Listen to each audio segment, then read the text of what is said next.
I think one thing that occurred to me in talking to people about this and talking to, people, I think a lot of us know people who are maybe even experiencing immunotherapy already, is immunotherapy is expensive.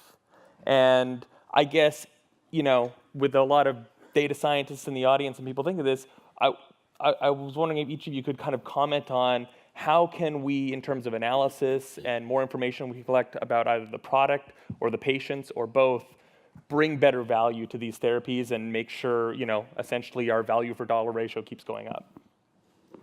I can comment first. And, I think this is something that we struggle with a lot. It's patients are getting good care, but they're all getting, it's not one size fits all yet. That's how we're treating patients right now. And not only are these therapies expensive, but if they're not effective, you're wasting precious time. And so I think it's critically important that we work together to profile these tumors, profile the blood, profile the poop even, and integrate all that data and look at the host, not only the tumor genome but the host genome, integrate all that data. I think in the short term, yes, there will be some investment, but I think in the long term, we're really going to be able to be better at guiding therapy for our patients and really practice precision cancer medicine. Cool. Adnan?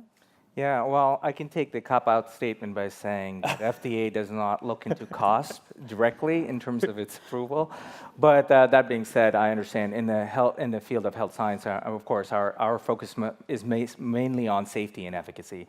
And what Jen brought about is that we like to quickly look at and assess how these new therapies are having its effectiveness early on. So again, there are indirect ways of looking at this, but specifically, in terms of decisions for approvals, not necessarily by the dollar amounts. That's why we're relying on all you guys to bring this all about, so that when we're seeing it from an approval standpoint, the cost-effective analysis has been already kind of done, or market forces dictate that. Yeah, since this advent of CAR T-cell approval, I have received, lots of inquiries around working with business folks in modeling where does cost effectiveness play out? And there is a school of thought that will say if you give one infusion of cells and you can have those cells last for years and cure the patient without any other therapy, even if that one infusion is very expensive, in the long run, it's cost effective. So I think, one point to be made is that because cellular therapy has the potential to be so long-lived, the scale we're talking about is different than saying a drug that you have to take for, years and years. That said, I also think that $475,000 for that little bag of cells it's got to come down, and it will.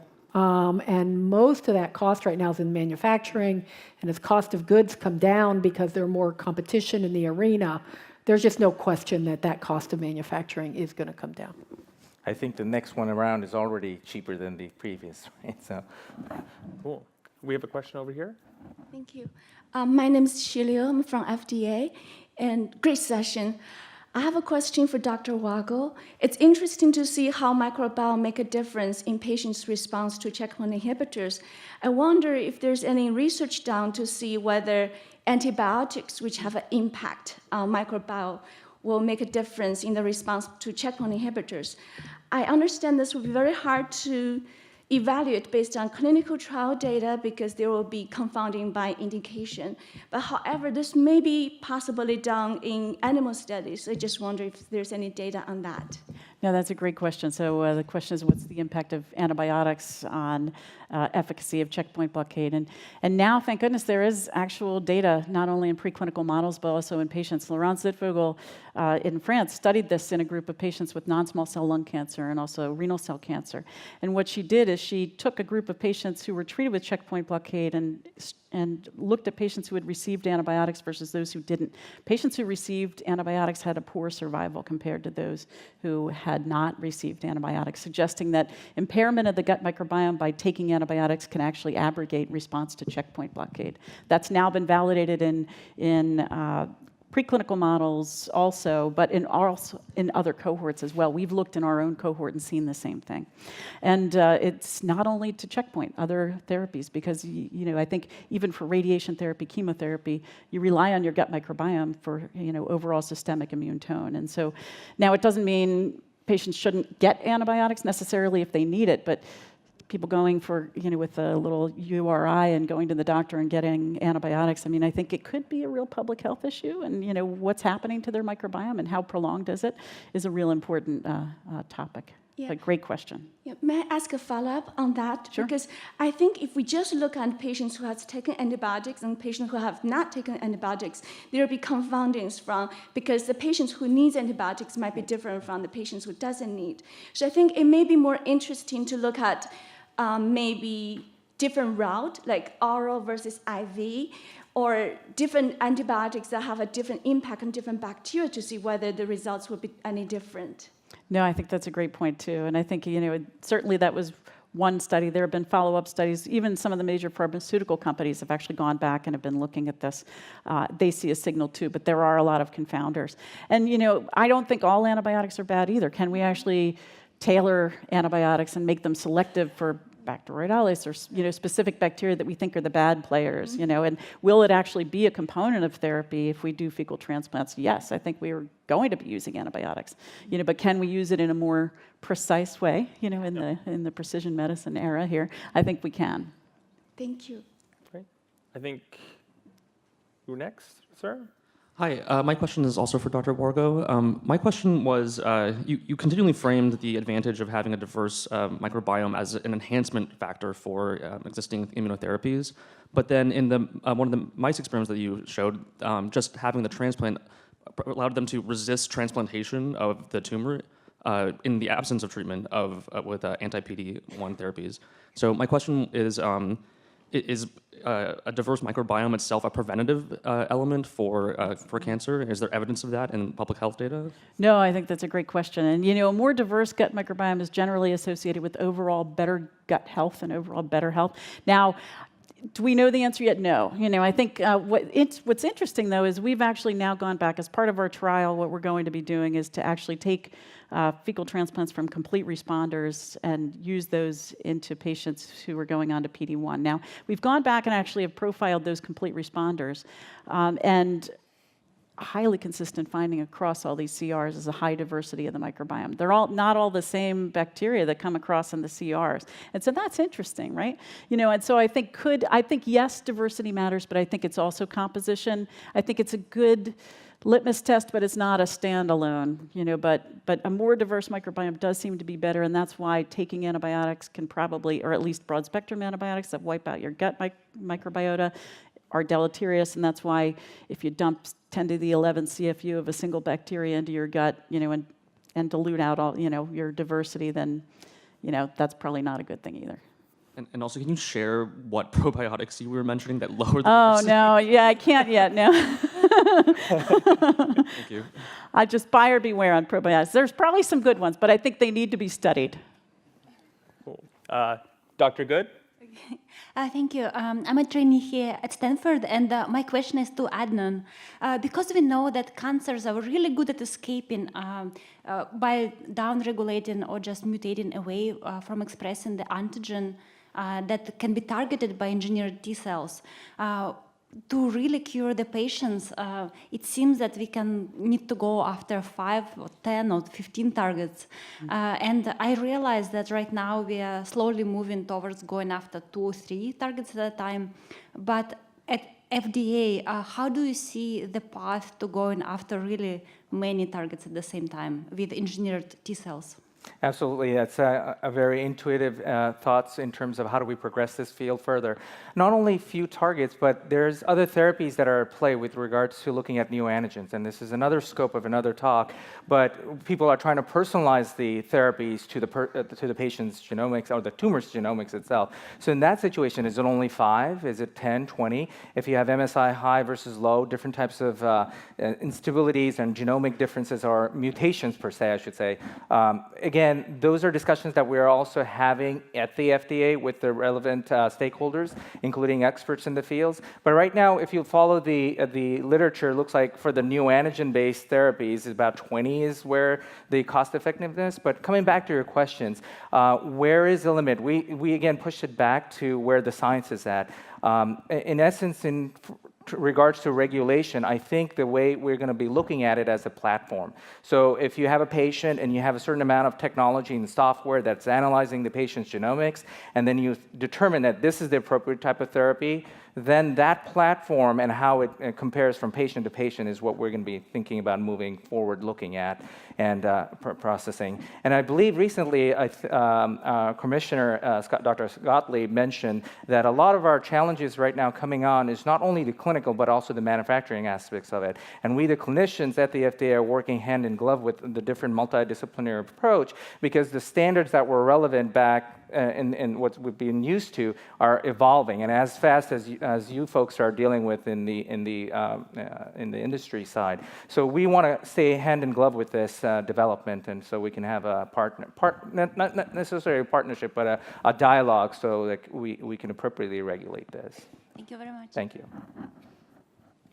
Hi, my name is Margie Castle, and I'm a research nurse here, but in cardiovascular. So my question is probably not from knowledge of cancer or anything, but taking a step back in terms of cancer treatment, and talking about precision health.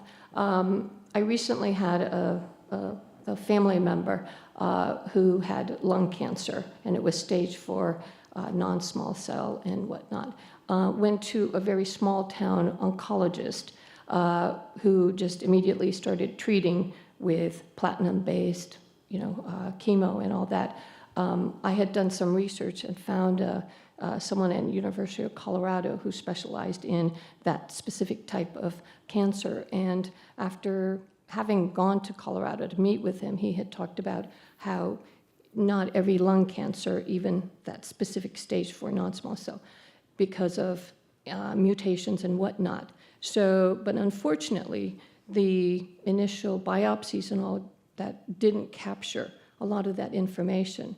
And so by the time I finally got the family member to University of Colorado, it had already started to spread, and he did put her on a clinical trial specifically for that type of cancer.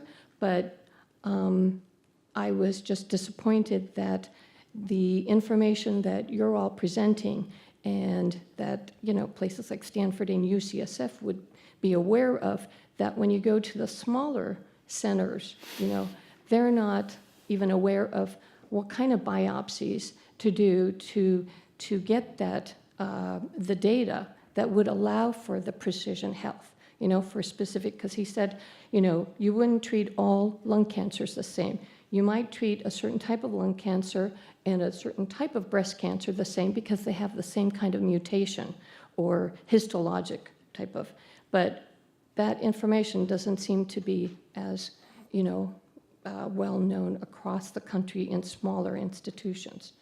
So that's just, I don't know if that is being addressed, or whether we're just in sort of in an area where we're more knowledgeable, but in smaller local communities, they have not, been exposed to this.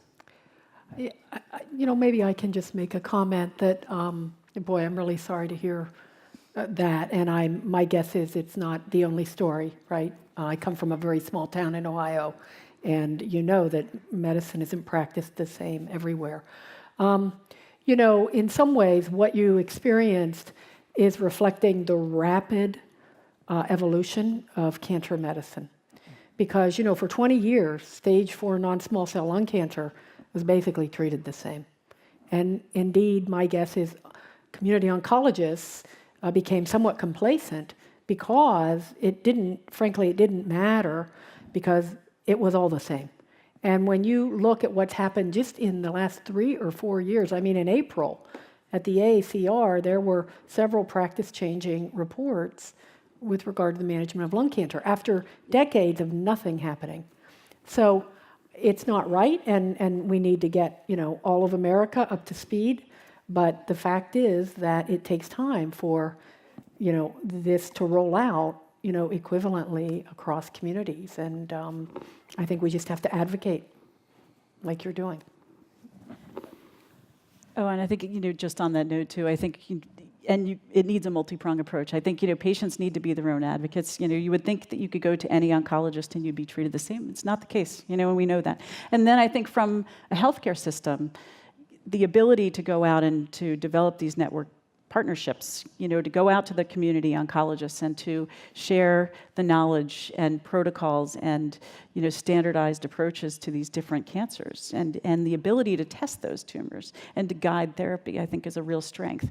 And so, that's another strategy that can be used. Yeah, when I was gonna, so I'm not a clinician, even though I'm in the pathology department. I don't know how they let me in, but I thought it would be maybe useful for Adnan to also comment on kind of this difference between what you might be seeing at bleeding edge presentations and early clinical data versus a fully approved therapeutic and diagnostic work. Absolutely. Yeah. So I wanted to actually echo both of the comments that you made. As a public servant, and to you specifically, there is this voice being heard in Washington, D.C., and not getting into how it's being translated, but there's been a lot of emphasis on how to bring it to patients, and not just the technology, but to making precise and educated decisions, right? As you highlighted some of the aspects. So the part of the Cancer Moonshot initiative that you've heard has allowed us to have collaborative efforts with all sorts of institutions and partnering up with both industry and as well as different stakeholders. Now, specific for the patients, we have created something called the Oncology Center of Excellence at the FDA. Now, aside from doing the review work, and as Sean was talking about, we also are creating programs so we can have community oncologists. Not just oncologists, there are folks who are getting these cutting-edge therapies but in the hands of oncologists, and then showing up in the ER with complications that may be or may not be. So how do we educate the other physicians and the ER and the primary care physicians, and when to consult back? So again, this is not our prime directive, but again, we recognize this is a call to the services for our patients who are our public, or the American public. So we want to have more of these sessions in context with all the multidisciplinary approaches to that. And the other side is also true. What you described is access to right kind of care. The other side, and I don't want to get into and highlight that, but just want to point it out, is those folks who promise, when we meet patients, these folks are at a vulnerable state. And with this cutting-edge technology, that trust between the physician and the patient should be there. But many of the times you read about these technologies out in there, and if there's somebody who's willing to take advantage of that and again, peddle a therapy that may not be effective, again, becomes a concern. So FDA also is looking at that side and actually taking regulatory and as well as actions with regards to that. So in the last few minutes we have here, I kind of want to follow up on this point a little bit more and talk about more bringing back in the big data and how to make things more precise. I'm going to try and pin our three panelists down here by tuning this question to each one of them so that maybe I can extract some more information. So in terms of, again, the value proposition and trying to get the right therapy to the right patients, Crystal, with CAR T-cell therapy in mind, and with your, mirror ball looking into the future, do you think that there is more information we need to know about the therapeutic product, about the patient we're giving to, and what sorts of kind of assays and insights do you think are still missing in this process? Yeah, couple things that this is my shtick for the cancer biologists. We don't know what the cell surface of cancer looks like, except for leukemia, where we have a pretty good idea. If you ask a cancer biologist what the cell surface of pancreatic cancer, renal cell cancer, you name it, and they'll come up with one or two things. And there's a whole plethora of therapeutics out there that are now available to, and will be emerging, to target the cell surface, not mutated kinases. We can get a whole array from Foundation 1 of every mutated kinase. But if you want an array of what does the covering of my tumor look like, you can't get it. So I hope that we can get the cancer biologists interested in mining and cataloging the cell surfaceome of cancers. It's driven by biology, it's not random. And then companion diagnostics that are going to be needed, because every breast cancer is not going to look the same. It's going to be, basket trials that are based upon what the surfaceome looks like. And then, of course, on the T-cell side, yeah, we have a lot more work to do, and that's what I focused on here. And I think the immunologists will do that, but I think we need the cancer biologists to get interested in this cell surface. Because I don't know that we need a dozen, but I think we need a few targets, because cancer's smart, and it'll mutate if we just go after one or two. Cool. Adnan, I'm going to switch it around a little bit for you. So I know you're at the FDA and you take an agnostic approach to things, and you don't want to tell people which way to go. So without without revealing any information that you might not be allowed to reveal, can you tell us a little bit about what hopefully you're starting to see come from companies and trials with respect to kind of inclusion or exclusion criteria, and what people are doing currently to try and assign better therapeutics to people? Sure.